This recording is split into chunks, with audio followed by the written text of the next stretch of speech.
I might want to stay single forever. I started talking with a girl for real, not for real, not for real. I started talking with a girl a tiny bit for the first time in like a year, no joke. And a couple days in, I'm like, nah, I'm good. I'm good. Okay, spiritually, if somebody's not bringing you closer to God, what are you gaining? What am I gaining? I don't want to go lay up with a girl, watch movies, learn all about her, or go all about me presentation in elementary school or whatever. Sure, it'll be cool to get to know a girl again and have all these strong feelings at some point and want something real with her. This guy was just riding his bike in the middle of the road. But what goes on in the physical world does not matter. That holds no relevance to the condition of my soul, so I will not let it affect the condition of my soul. I did, but work on that. So yeah, it says in the Gospel of Thomas, something along the lines of, you live for the world, you will not taste the kingdom of heaven within. And that's true across the board. The more you just do what you feel like doing, what feels good to you, the quieter your spirit gets, the further you're getting from God, from knowing yourself within to make more of a connection with God. And it just seems far too pleasurable for me right now to have a girlfriend. It's just gonna feel too good. And I'm at the point where that sort of really good feeling in a worldly way, in a fleshly way, doesn't give me much of anything anymore. It's like, cool, maybe I could find a girl. Not maybe, I will find a girl that's on the same wavelength as me spiritually, who will, in some type of way, only bring me closer to God. I can't really imagine how that would happen. Maybe I will be single the rest of my life. That'd be cool. But I have faith that God already has it worked out.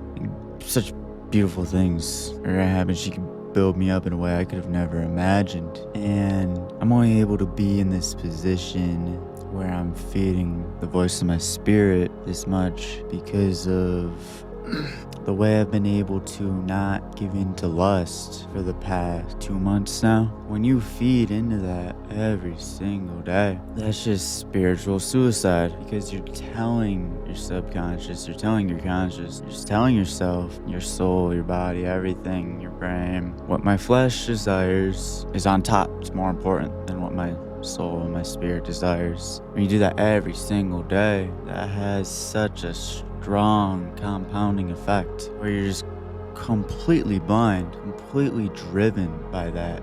If I was giving into lust every day, I would not even be half the man I am. Spiritually, you're killing yourself. And it can seem so hard, it can seem impossible to get over that addiction. But for me, it was a lack of understanding, lack of knowledge and understanding, where it's like just doing that to somebody or watching some sort of content, whatever. It comes from a lack of love in our heart. Imagine your mother, your sister, or if you have a daughter, if you had a daughter, if she had a man that was just using her for sex, would you be okay with that? Would that be okay to you? Imagine you have one of these family members and they started doing porn. Would that be okay to you? Would you be okay with that? No? So why are you watching it? If you wouldn't be okay with somebody using somebody you love for their body, for sex, then why are you okay with doing that to somebody? Somebody loves them, they have a mother, father, grandmother, brother, and they are somebody who has been deceived by this world.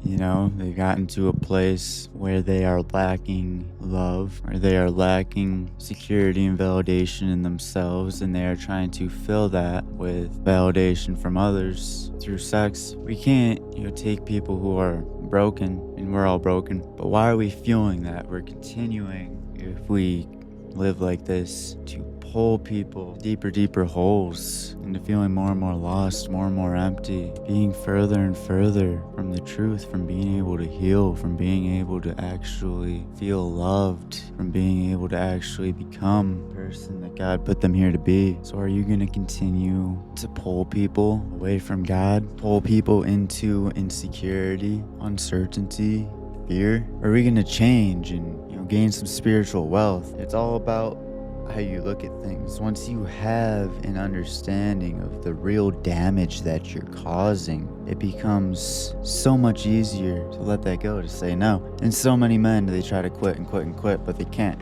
It's an addiction. It's hard. Just a lack of understanding and love in our hearts. And once you can realize the damage you're doing to other people, you'll realize the damage you're doing to yourself, especially over time when you stop. And it helps lead you to a place where you can truly do what's best for yourself. To not latch on to somebody, whether it's very temporarily or long term, because you want to feel validated. Deep down when you get to it, it's not about that feeling during the moment. It's about you wanting that validation from that person. It's about getting the validation. Oh, I was able to get this person, that person. What does that say about me? When we have a distorted way of thinking and we think it says something good about us and we're living shallowly, then it holds so much power. But when you let that go and you truly just want better for everybody, then the potential you never knew you had in yourself that you unlock is limitless. Next thing you know, you're doing 3 triathlons in a week. Next thing you know, you're hunting lions in Africa. Next thing you know, you're in 2 places at once. You're teleporting. What I really want to get down to here is do not settle. If you're single, hold strong boundaries when you're meeting new people. Don't change for anybody, maybe at all. Do not change, do not be less than what you are now for anybody. Change in a good way, yeah, that's cool. But do not lessen any of the good things that you are doing for anybody, because that's such a disservice to the girl that's out there for you, that will be able to lift you up to be a man you never knew you could be. This girl wanted me to come over and watch a movie.